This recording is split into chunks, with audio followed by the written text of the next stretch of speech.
बिस्मिल्लाहिर्रहमानिर्रहीम नहमदहु व नसल्ली अला मुहम्मद रसूलुल्लाहि करीम। ये प्रॉब्लम डिफरेंशियल इक्वेशन के homogeneous linear differential equation chapter से है। होमोजीनियस इसलिए क्योंकि जैसे कि यहाँ पर देख रहे हैं डी वाई और डी एक्स वाई का एक बार डिफ्रेंसिएशन है, तो एक बार है तो एक्स की पावर भी एक ही है। यहाँ पर दो बार डिफ्रेंसिएशन एक्स की पावर 0 है। यहाँ पर एक बार भी ही डिफ्रेंसिएशन नहीं हो रहा है वाई का, तो उसकी एक्स की पावर 0 है, यानी एक्स नहीं है यहाँ पर, तो इसलिए ये होमोजीनियस है। लीनियर डिफरेंशियल इक्वेशन यानी whole power D Y o D X की, यानी इसकी डिग्री 1 है, इसकी भी डिग्री 1 है, वाई की डिग्री भी 1 है, इसलिए ये लीनियर है। डिफरेंशियल इक्वेशन है, ये इक्वल का साइन लगा इक्वेशन है, डिफरेंशियल कोफिशिएंट यूज़ हो रहे हैं इसलिए डिफरेंशियल इक्वेशन है। इसको हमें सॉल्व करना है। जब होमोजीनियस होता है तो उस डिफरेंशियल इक्वेशन को सॉल्व करने के लिए हम इंडिपेंडेंट वेरिएबल एक्स को चेंज कर देते हैं इस रिलेशन के through, x equal to E to the power z। जैसे हम ये रिलेशन रखते हैं वैसे ही हमें सॉल्व करने पर ये जो हम लिखने जा रहे हैं वो कैसे आया, वो अगर पूछना है तो आप कमेंट करके पूछ सकते हैं। फ़िलहाल हम यहाँ पर डायरेक्ट यूज़ करेंगे।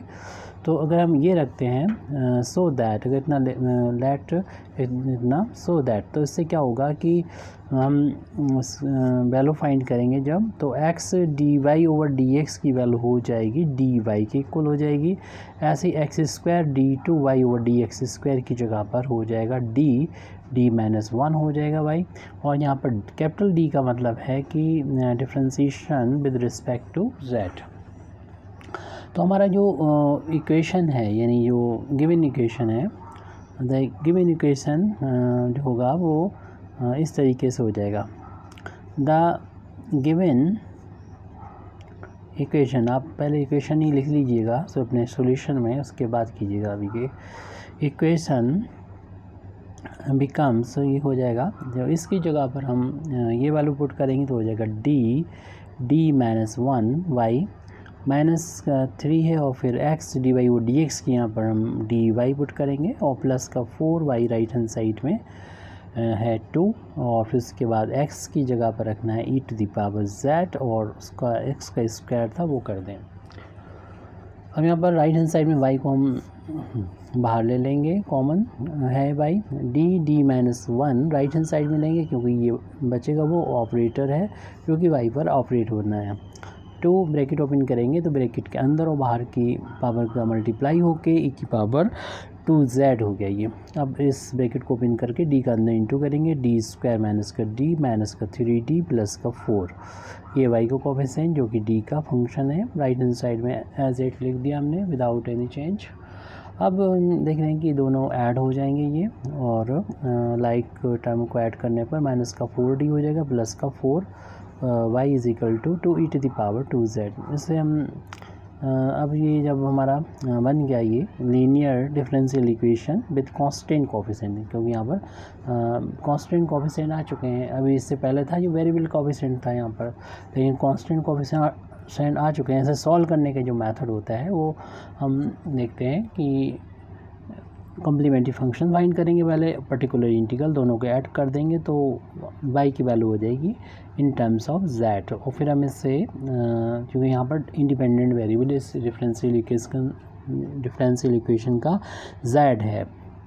फिर हमने z को चूँकि माना हुआ है तो हमें वापस x की फॉर्म में इसको रखना होगा, पुट करना होगा, वो हम बाद में कर लेंगे। पहले तो इस डिफरेंशियल इक्वेशन को सॉल्व करें, तो इस कॉम्प्लीमेंट्री फंक्शन फाइंड करना, तो इसके लिए हमें फाइंड करना होता है इसकी, इस इक्वेशन की, इस डिफरेंशियल इक्वेशन की इट्स एक्सिलरी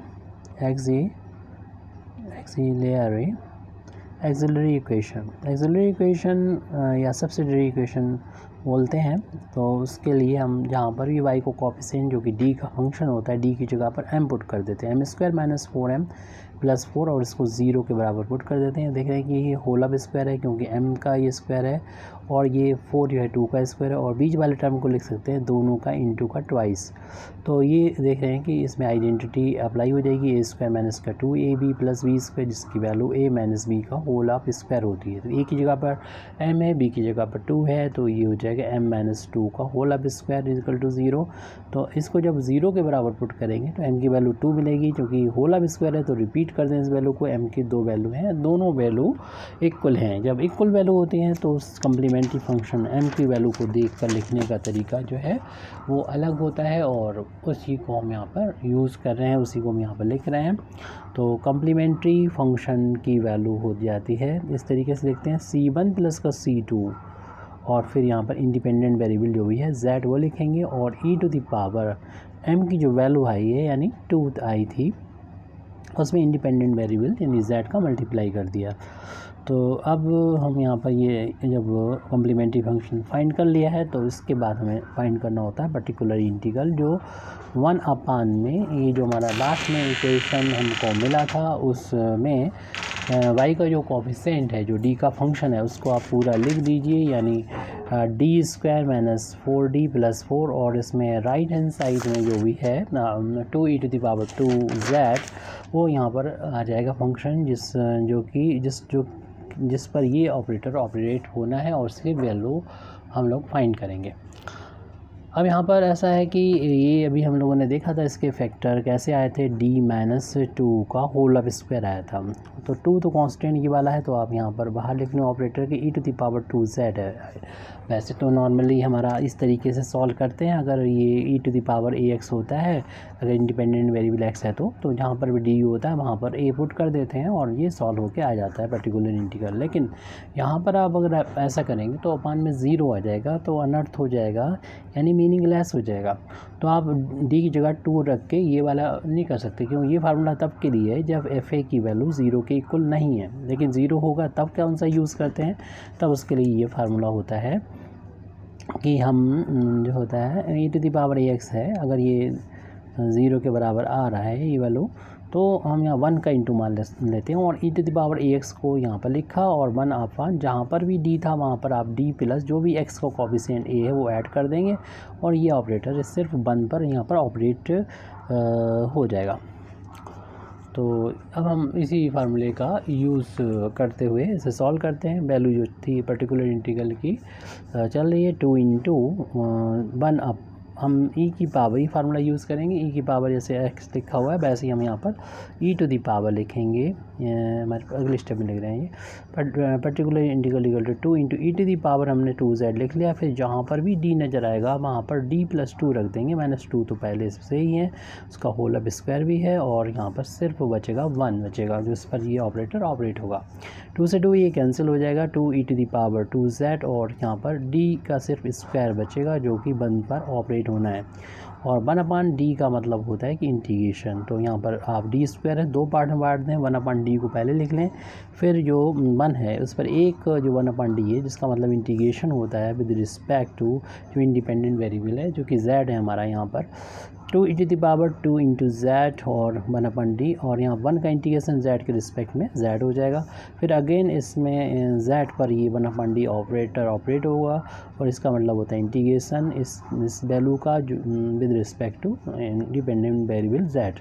पावर 1 है यहाँ पर, और इंटीग्रेट जब करेंगे तो पावर 1 बढ़ जाएगी, अपान में भी उतना ही आता है जितनी पावर होती है, तो 2 से 2 ये कैंसिल हो जाएगा। z स्क्वायर को पहले लिख दीजिए आप e की पावर 2z, और यहाँ पर ये पर्टिकुलर इंटीग्रल की वैल्यू आ चुकी है। अब हम जो इक्वेशन ये डिफरेंशियल इक्वेशन लास्ट में आया था इसका लिख सकते हैं जनरल सॉल्यूशन, जो कि y की वैल्यू आएगी in terms of z, y is equal to complementary function जो आया था और पर्टिकुलर इंटीग्रल दोनों को हम ऐड कर देंगे। यहाँ पर कॉम्प्लीमेंट्री फंक्शन की जो वैल्यू आई थी c1 plus c2z into e to the power 2z, और प्लस पर्टिकुलर इंटीग्रल अभी आया है z square e to the power 2z। अब यहाँ पर हम z की value in terms of x value find करेंगे, जहाँ पर आपने शुरुआत में माना था x equal to E to the power z, वहीं पर हम फाइंड कर सकते थे दोनों, क्यों z ऊपर है तो उसे नीचे लाने के लिए log लेना होगा, तो वहीं पर ये सॉल्व कर सकते थे। आप यहाँ पर सॉल्व कर लिए x equal to E to the power z, दोनों तरफ log अप्लाई करने पर ये तो जो होगा e की पावर z में जो है वो पावर आगे आ जाएगी, और log e बेस नहीं लिखा होता, आपको मालूम है e होता है दो, और जब दोनों वैल्यू इक्वल होती हैं ये और ये तो वैल्यू 1 के इक्वल ले जाता है। इस तरीके से हम देख रहे हैं कि हमारा z जो है डायरेक्ट भी आप लिख सकते हैं log x लिख सकते हैं, यहाँ पर पुट कर दें वैल्यू इस log x की वैल्यू को x की वैल्यू z की वैल्यू को पुट कर दें तो y इज इक्वल टू आ जाएगा c1 प्लस c2 और z की जगह पर log x आ जाएगा। और यहाँ पर जो e की पावर z है वो x है तो इसे ऐसे भी लिख सकते थे, e की पावर z का स्क्वायर लिख सकते थे और प्लस z की जगह तो हम लिख ही देंगे log x और इसका यहाँ पर होल अब स्क्वायर और e की पावर z को एक स्टेप हम बढ़ा दे रहे हैं z उसका होल अब स्क्वायर, ब्रैकेट ओपन होगा, ब्रैकेट के अंदर बाहर की पावर का मल्टीप्लिकेशन होगा। आप डायरेक्ट भी इस वैल्यू की जगह पर x लिख सकते हैं क्योंकि e की पावर z ही x है जो कि हमने शुरू में माना था। तो c1 प्लस का c2 log x और यहाँ पर ये x का हो गया है होल अब स्क्वायर प्लस ये log x का होल अब स्क्वायर इंटू ये x है और इसका हो रहा है स्क्वायर। इस तरीके से हमारा ये सॉल्यूशन कंप्लीट यहाँ पर आ जाता है। Thank you very much Indeed for listening me व आखिर दावाना अल्हम्दुलिल्लाहि रब्बिल आलमीन।